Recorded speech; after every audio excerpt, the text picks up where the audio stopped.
everyone. This is LaVon McMillan, founder and CEO of Advocate for Me.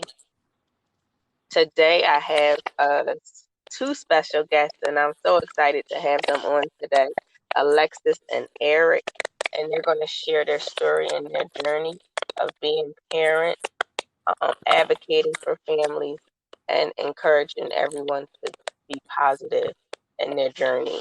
So welcome, Alexis and Eric. Hello, how you doing? Hello, thank you. Thank you for having us on. You're welcome. So tell me a bit about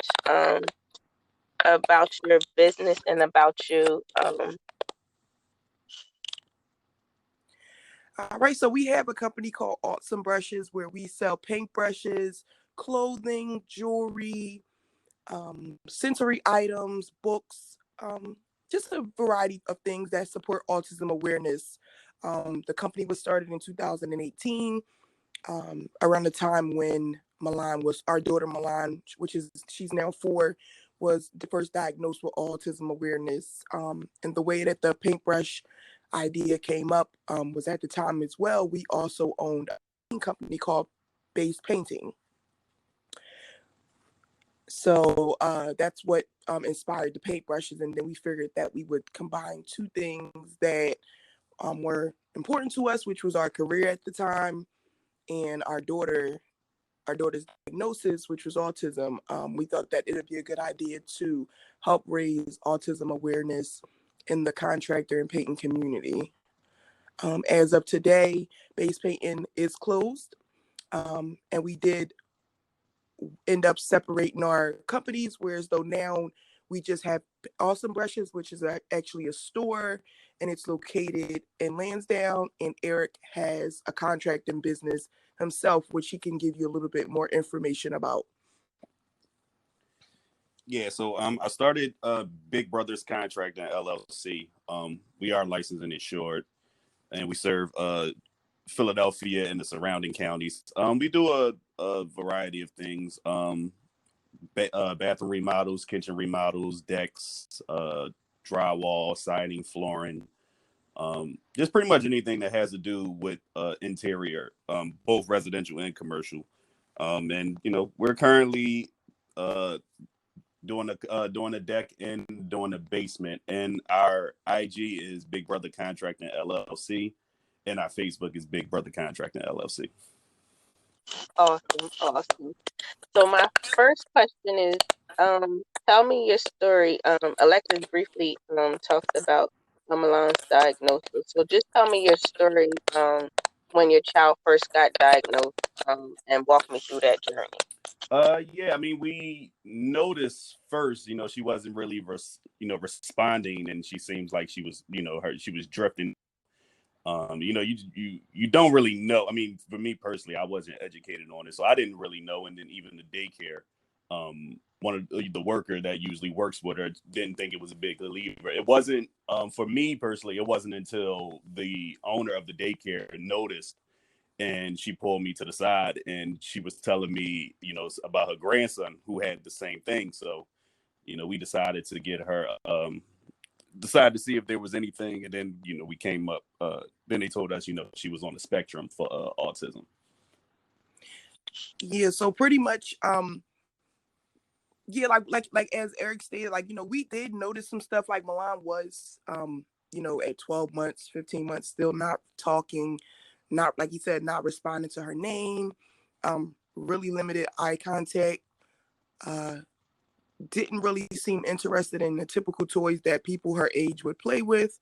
And, me having an older son, my son is 15, Amir, I already kind of knew what the milestone of a typical child development would look like. So when I noticed that, she wasn't hitting those milestones, and even though I gave her a little bit of cushion time, whereas though it's like, okay, my son, he started talking, I think around 9 or 10 months, he starts saying mom or dad or whatever. So I was like, well, maybe by 1 she'll talk, or, he was walking at 12 months. So I'm like, well, maybe by 15 months she'll walk. And I think around 15 months is when she actually did start walking, on her own and stuff like that. So I did give her cushion time, but it was still a little it was just delayed, and it just didn't sit well with me. So, me being a parent, Eric being her parent, we were kind of like in denial at first, like, maybe she'll just come along around her, her own time, and this, that, and the third. But like I said, once we started getting more input from other people, such as like daycare, you know, her staff at the daycare that worked with her all day long. We went to the doctors, and I think it was her 15th or 16-month checkup or something like that, and we voiced our opinion. But prior to that, we were already telling them, she's not doing certain things. But again, the doctors was like, well, we'll give her some time. Everybody develop at their own time. So, we went to that last appointment. We had to do like the MChat test where they give you the iPad and they ask you certain questions. And once we answered those questions, the doctor had, talked to us at, inside the room, saying that a lot of those answers did seem as though Milan could be on the spectrum. So we were referred to a developmental pediatric at Crozier. We took Milan there. I think the doctor's name is Dr. Ayangar, very nice doctor. She did a little she did like a little assessment with Milan at the office, and tried to see if she were interested in certain toys that people her age would be interested in, and so on and so forth. And then at the end of the appointment, she said that it was very obvious that Milan was on the spectrum. But as of today, Milan is now, like I said, now she's 4. When she was diagnosed, she was 2. It was literally 3 days after her birthday. Now things are a little different. She does sing songs. She loves YouTube, so she'll sit there, and if a YouTube song is playing or a video, she likes like simple songs and things like that. Dave and Ava, she'll sing the whole song. But once that song is off and I ask her a question, she won't respond. So Milan is kind of considered nonverbal, but then again, she's not, because she will say stuff. She will, randomly say hi or no or dog, or like just certain words, but she won't it won't be used in the context of letting us know what her want or needs are. Okay, thank you for sharing. Because I work in early intervention, so I'm a special instructor, so I know exactly like some of the things that you were saying. I know normally when around 15 to 18 months, and you do that checkup with the doctor, that's normally around the age that we get a lot of kids on our caseload. Is around that time. If they're not, communicating their needs, they're not saying at least 10 words by 18 months. So we normally work with them to build up, their developmental milestones. Mm-hmm. So that was around the timeline that you were saying with Milan as well, that the doctor, was sharing that information with you. And it's a good thing. I'm glad you said that you gave her a cushion, because all children develop differently. So that cushion allows her to give her time to develop, as an individual. And then when you notice that it wasn't coming at that appropriate time, then that's when, you seek more support and more guidance. So thank you guys for sharing it. No problem. My next question is for Eric, because I normally am always talking to the mothers.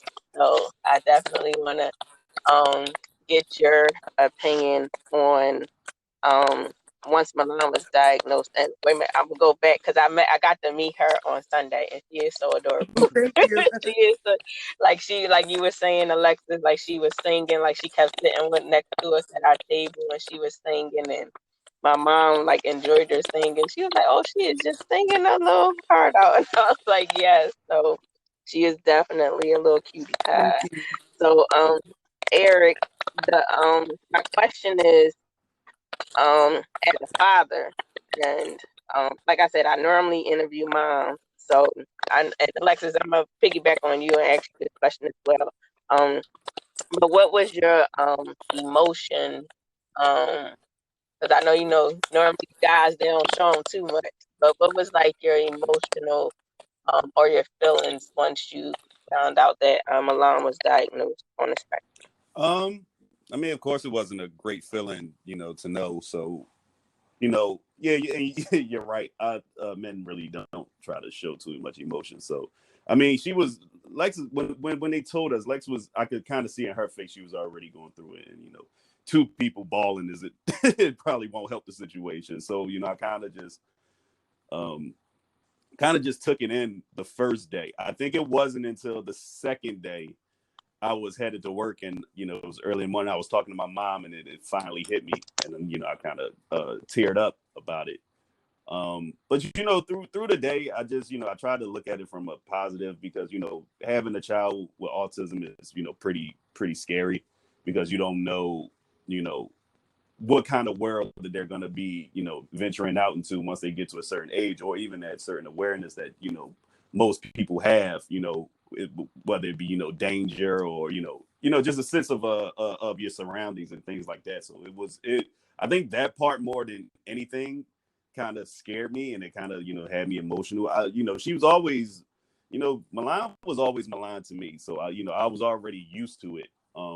But yeah, it did kind of bring emotion out, because I started thinking about her growing up, and the certain type of friends, maybe people who might not be so nice to her, or things being taken advantage of, or some stuff like that, not being able thinking she may not be able to take care of herself in the future. But once I realized, like, how, even though they told us that she was autistic, like said, even back then, Milan was singing songs, not so clearly, but she was still singing songs, and she could still kind of do certain things that made me go, she has motor skills. They might not just be as advanced as some kids her age.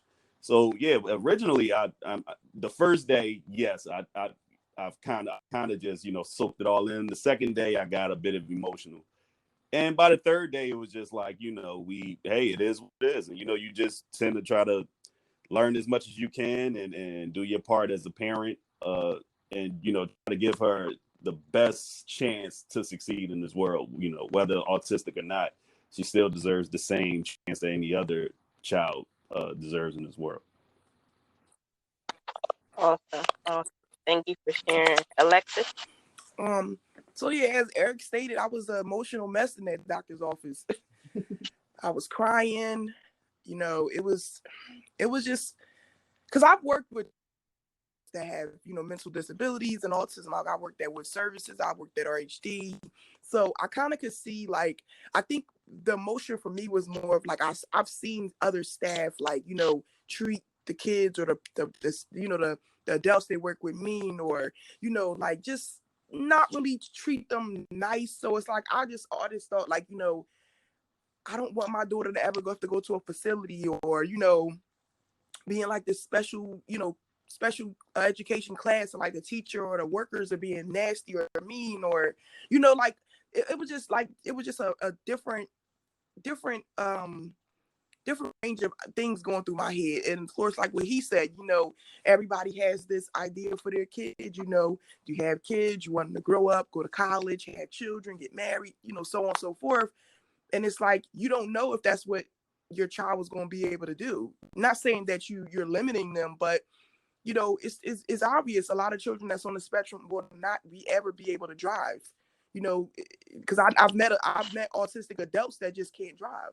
They live with their parents. They really have a hard time making friends or being in relationships. So it's not that everybody is gonna have that destiny, but it's a good handful of people that are on the spectrum or have any disability that just can't fulfill those areas of their life. And I just was like, dang, like, I just hope that Milan can still do everything that, when you, like I said, when you first find out you having a daughter, it's like, oh my God, it's gonna be my best friend, which Milan is my best friend. She always around me.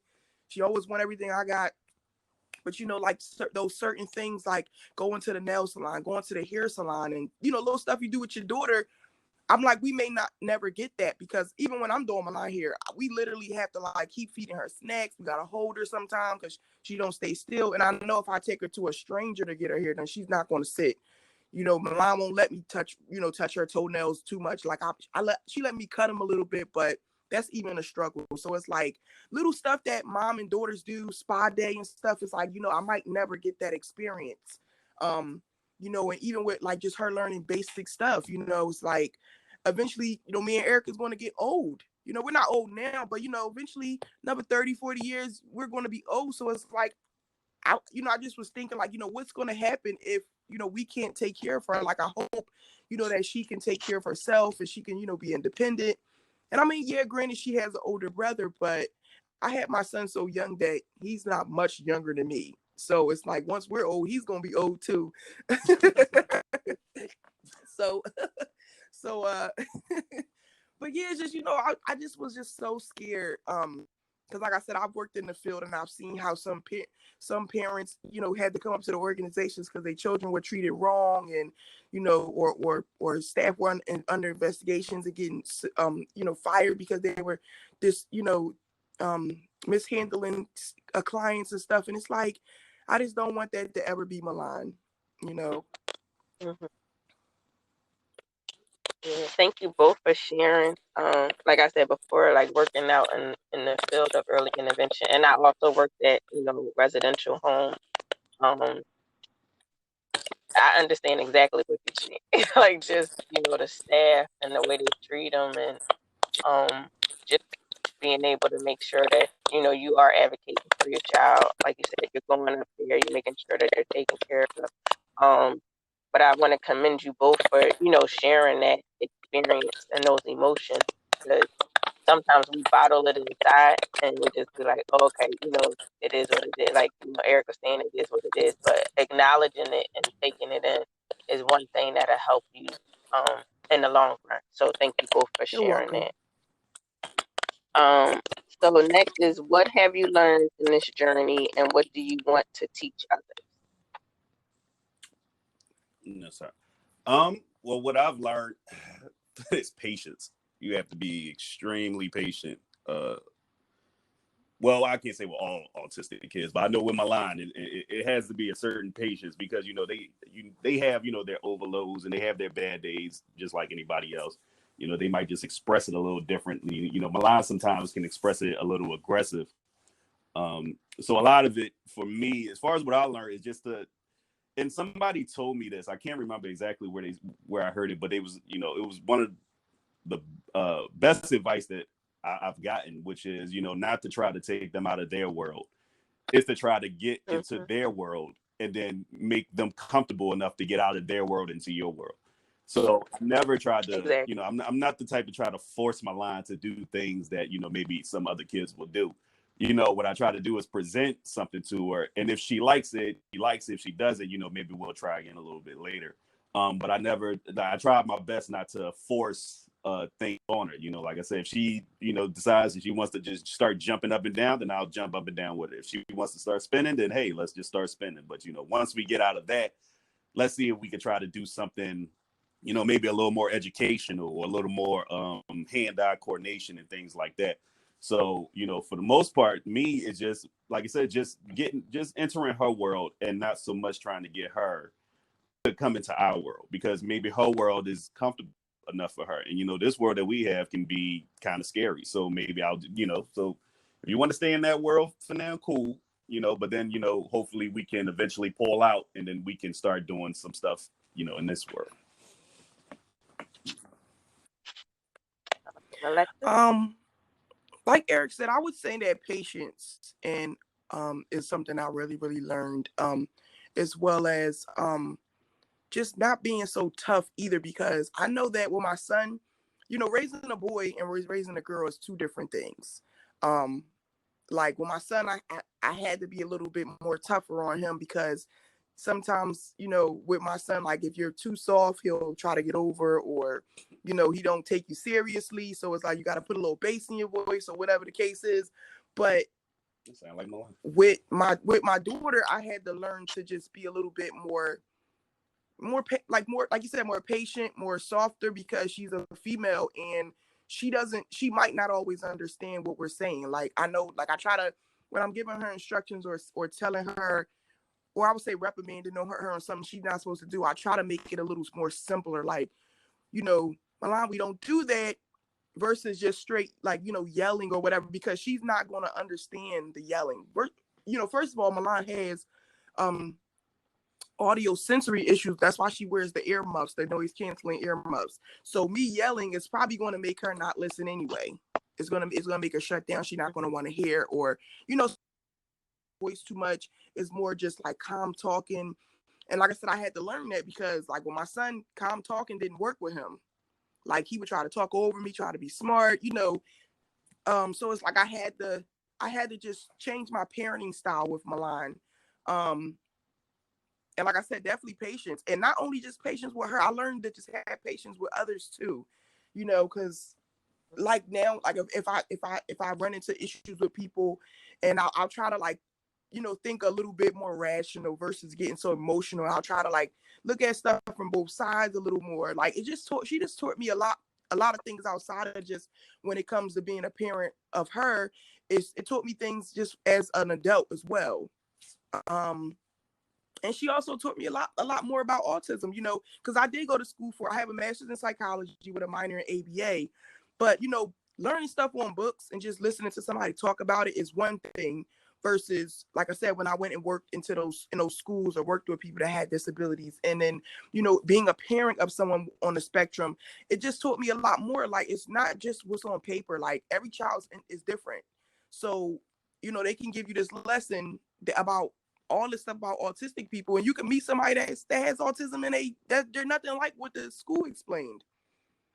So it just, she just gave me a full circle of like what a typical autistic child, what it looks like versus, like I said, what I was learning in the books and, on paper and stuff like that. So, I do think I'm very thankful for that. Very thankful for that as a parent. Yeah, I know. Normally when I receive the my clients' IFSPs or their IEPs, like their individual family service plan or their individualized education plan, I normally contact the families first to see what the child is doing, and then I'll glance over, but then I'll go back and see what's in the report because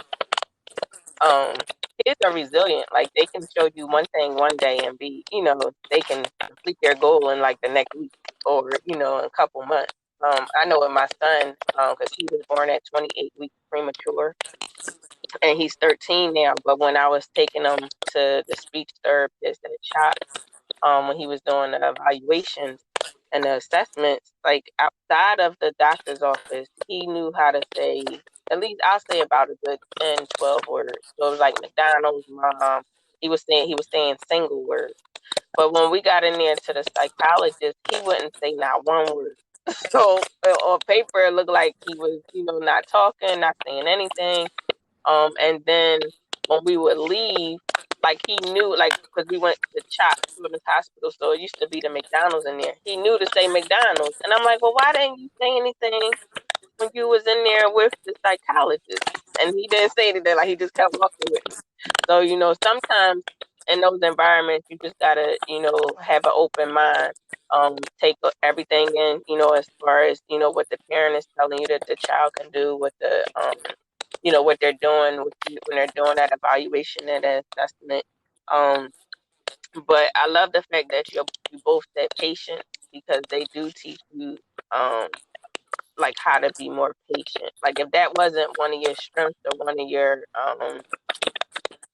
part of your personality in the beginning, like they definitely will teach you patience. I know one of the goals that we strategies that we teach families is pause and wait.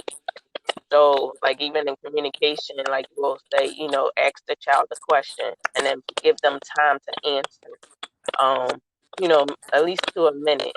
And that minute may seem so long to parents where you're waiting for a response, but you got to sit there and give them a chance to do it. So, patience is definitely one of them.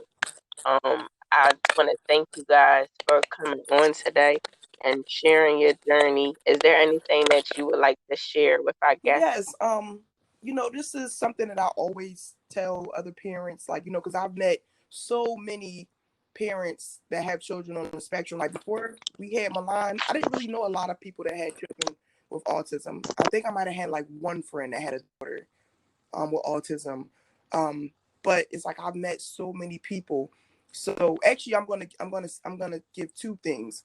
The first thing I would say is get connected. Like, trying to do things on your own, being on your own island is not gonna work. You need support, even if it's just to talk. You don't really need anything from anybody. You have a lot of things going for yourself. You might just need to talk to somebody. So I would say always reach out, find support groups, find other parents that can understand what you're going through, because even if you have a friend that you might have knew over 20 years, if they don't have a child on the spectrum, they're not going to really completely understand what you're going through. Because I have friends that, always say, well, yeah, I know what you're going through. My daughter always have tantrums out at the mall when I don't buy her something. That's something totally different than what I go through. Like, Milan's not tantrum because I didn't buy her a piece of candy at the mall. Like, it's just simply she heard something, some type of noise she didn't like, so she's just going to fall out. Or the lights is just too bright for her. She's going to fall out and, have a meltdown. So, like I said, it's really important to get a circle of people that can relate to you, that can give you good advice. And especially if you meet people that have children that are older than your child that's on the spectrum, they can kind of give you a good insight on what maybe you can look forward to, or things that might occur. Like, I know I've talked to a couple different moms, just to name a few, Jazz Poole, Sheena Edwards. Like, their children are both older than Milan. So, when I met a little bit of advice on how to, what to look forward to with girls that's on the spectrum, certain things that I should look out for. Same thing with Jazz as well. And then the second thing that I want to say is that if you are a parent that are currently waiting to get your child diagnosed, or your child was already diagnosed, don't look at it always as a negative thing. We've actually, like I said, we've learned to embrace Milan. There's some days where situations are a little bit uncomfortable when we go out with family or do stuff, and like Milan's, kind of, like I said, having her meltdowns, or she's not engaging with the other kids, and people will ask, well, do she not like them? Or, why is she not saying anything? Or, that does get a little uncomfortable, and sometimes even annoying. People keep asking, like, why is she ignoring us? Why is she not saying anything? You got to keep explaining. But like I said, embrace your child. It's not a death sentence. It's a high chance that if you get them early intervention, they may blossom, they may develop, they may become verbal, they may be able to live a normal, typical normal life, and, be independent and get a job, and, do things that you want them to do. So it's just important to just make sure that, you're getting them the services that they need. Because I know there's a lot of parents that I've met, their children are 7, 8, been diagnosed 3, 4 years, and they still don't get services.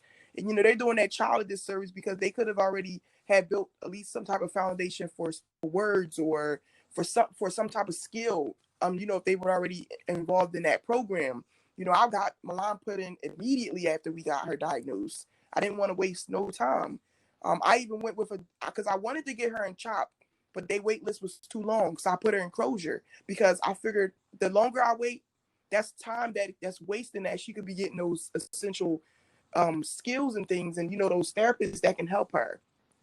So that's just two things that two or three things that I like to give to parents as some pieces of advice on what to do, and how to move forward as far as being a parent that with a child that's newly diagnosed, or in the process of being diagnosed. Awesome. Eric, did you want to share? Oh, yeah. One of the things I would say is, don't, if you're a parent or anybody who has any knowledge of somebody who may be on the spectrum, don't ignore the signs.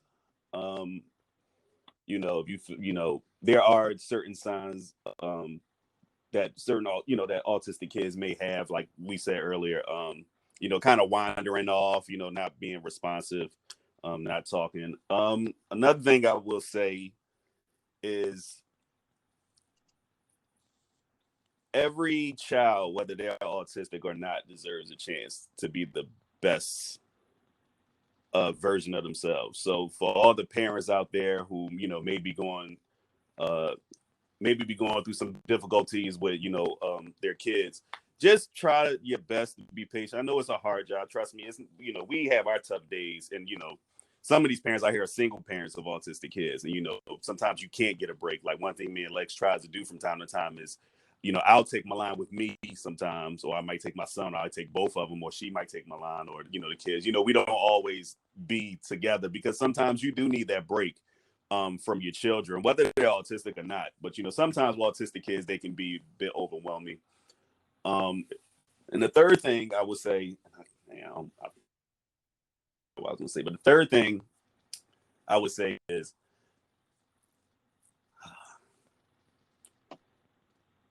just be that support system for them, because at the end of, they're going to be your best friends. They're going to be, me and Milan are like really, really, really, really close, and you're going to be almost a best friend, a parent, just pretty much a figure in their life. So just do your best to try to give them the best opportunity. Don't ignore the signs, and try to jump into their world a little bit. And if you have a child on the spectrum, or you think you have a child on the spectrum, try to reach out to other people who may have children that's older than yours, like Lex said, because they may be able to share some knowledge. Because there are things that autistic kids may take a little bit longer, but maybe if you talk to a parent and get some advice, maybe whether it be potty training, having them eat certain foods, getting them getting them organized, or getting them on a schedule, or things like that. Reach out to other groups, other organizations, and other parents who may be able to give you some type of knowledge as to either whether you're trying to get your kids to do something, or whether you're trying to stop them from doing something. Maybe you can find somebody out there who may have some similarities in their children, because not all autistic kids are exactly the same. So maybe some kids you can compare to others, and I would think it'd be in the best interest of anybody for them to reach out to the autism community, because it is a big community. We've been to the autism walks. It is a huge community, so there is a lot of resources out there in the Philadelphia area for information and things of that nature. So I would say just try to collab. Like I said, give your children the best chance they can to be the best versions of themselves. Remain patient, and just shower them with love, because this world is already a crazy place, and the last thing a child needs to do is to grow up too fast in this world. So just show them as much love, show them as much attention, show them as much patience as you possibly can. Awesome. Thank you to both for sharing. So I know Alexis talked about Jasmine, so she is our next interview coming up. She is awesome. Like I love her spirit, her drive. Like I call her the energizer bunny, because she always going. But she is a good support and a good role model. I love Jazz. She is awesome. Yes, yes. And then like Eric was sharing, have a support system. I know I was just on a autism training with CHOP a few weeks ago, and they have a support group for dads. So they just started it. I know it's virtual, so I'll share that information with you guys, just in case you have anyone, any dads who need some more support. I know it is virtual, and I think it's a psychologist that's running the group. So I'll share that information. Okay, thank you. And then you're welcome. And so again, I want to thank you guys. So our final question is, how can people reach you? I know you do have the location in Lansdowne. I was there on Sunday, and I still ain't going to store. Like I was looking in, and it looked nice on the outside, but because we've been doing the resource fair, so I'm definitely going to drive by again one day this week and come support you guys. Again, so how can people reach you for both businesses, for Awesome Brushes and for Big Brothers? So for Awesome Brushes, we are on social media. We're on Instagram, which is awesome, AUTSOME _brushes, BRUSHES. We're also on Facebook, Awesome Brushes. We can be reached through email, info@awesomebrushes.com. We have a website, which is awesomebrushes.com, and also the physical location, which is at 17 North Lansdowne Avenue in Lansdowne, PA. Our store phone number is 484-466-4623. We're the Big Blue store on Lansdowne Avenue, so it's probably hard to miss the store. So yeah, we're open Monday through Fridays, 11 to 7, Saturdays 10 to 6. And I'll let Eric, explain how he can be reached for his business as well.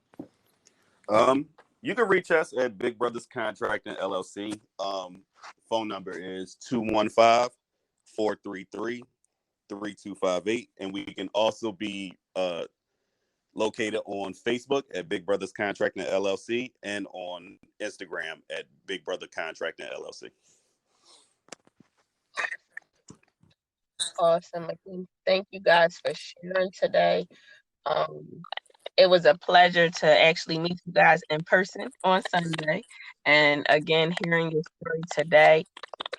Keep doing what you're doing. Keep advocating for the autism community. You guys are doing such a great job. I watch y'all on y'all social media, and you're really touching people's lives. I know, and I'm gonna briefly share real quick how, because we met but we didn't meet. One of my assistants did a vending event with the children's book that I wrote, What About Me? And Alexis and Eric, they donate, is it 10% of your revenue? 5% of your revenue to organizations. And my assistant went, she did the vending, she met Alexis and Eric, she came back and gave, like, she was so like, oh my gosh, you gotta meet this couple, they're so awesome. Like they they're doing a lot in the community. Like she was just telling everything about them. And then Eric and Alexis sowed a seed to the business to advocate for me, and that's how we first met. So we met like informally, and then we got to meet in person on Sunday at the resource fair. So again, I just wanted to commend y'all on what you're doing. It's a lot of parents who take that diagnosis, and like Alexis was saying, they use it as a death sentence. But you guys turned it around and you turned it into the positive, and you're pushing through and you're sharing it as well with other families and other communities. So continue doing what you're doing. I'm here for y'all. Let me know if you need anything, you need me to, promote anything. I definitely will. And like I'm excited. And also those And sensory boards, the sensory board that I made for the resource, and I will be making more of those. So if anybody's interested, just contact me at Big Brother Contracting LLC at either one of those social media sites. Okay, yeah, awesome. Eric, can or Alexis, can you send me a picture of the sensory board so I can put it on my site, as well as I'll share it with the parents that I work with in early intervention as well, because I did love it. Like I was like, oh, that's awesome. They can even put it in classrooms. So Eric, I think that you got another business. Thank you so much. I appreciate it. Thank you. Yeah, you're doing an amazing job as well. I definitely commend you as well. Likewise, you're awesome. You're an amazing mom. And I was so glad to meet you as well on Sunday. You and your daughter are so cute. And I'm so glad she got the trampoline that she wanted. Oh yes, and we opened it yesterday.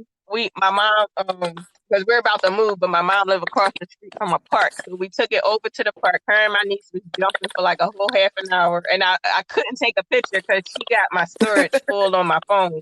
So when she get on it again, I'll make sure I send her a picture. But she was so happy, she enjoyed it. She was like, "Mommy, I'm on the trampoline." And I was like, "Yeah, that's good." But thank you so much. We really enjoyed ourselves. As a matter of fact, my niece, when they went to school yesterday, because they're doing virtual learning, her teacher, or actually both of them, her and my daughter, the teachers asked them like, "What did you do over the weekend?" And they both shared that they went to an autism resource fair. And a couple of the teachers, I think it was my niece's teacher. She said that her son has autism, so I'm going to share you guys thank you. I appreciate that. So you're welcome. You're welcome. Yeah, I had told her teacher that I was gonna email it over to her. Because she was like, I wish I had known, I would have came. I was like, oh well, now I can, partner y'all up so y'all can meet her. And so maybe next time when we do it again, hopefully we can reach a larger larger community. Because I feel like for the first one we did really good, but I just think that the more we continue to do them, people will know about it, and they'll come out more and stuff like that. But yeah, I'll definitely keep you guys informed the next time we do it. I kind of want to do it in April, because that'll be like, the Autism Awareness Month. But I'll definitely keep you guys in the loop and share all the information with you and stuff. Okay, awesome. And for because the month of April, I normally do an Okay. autism moms night out. So I'll definitely let you know. But that's honoring the moms. Not to take nothing from you, Eric, but that's honor. That's honoring the moms. That's their time to have their self-care. We normally have a keynote speaker. So this would have been my second year doing it. But because of the pandemic, we couldn't do it. So we did like a virtual Facebook where I Okay. interviewed the keynote speaker. But this so hopefully April of next year we'll do it. So I definitely want to make sure you get invited and invite everyone in your community, the moms in your community. So we had it last year. Actually, that's how I met Shantae. She came last year to the Autism Moms Night Out. So that's how I met her. Yeah, but thank you again. Thank It's been a you. pleasure hearing your journey and hearing everything that you're doing. So we definitely will be publishing the recording, and anyone who needs to reach out to Eric and Alexis, please reach out to them. Again, their store is in Lansdowne, PA, Awesome Brushes, and you can reach them on all their social media platforms. And again, this is LaVon McMillan, the founder and CEO of Advocate for Me. We specialize in offering resources, advocacy, and training to families who are caring for their special needs child. So we thank you for joining us today. And if you have any questions, feel free to go to our website at www.lmadvocateforme.com. Have a Thank you. good You one. too. Enjoy the rest of your day. You're welcome.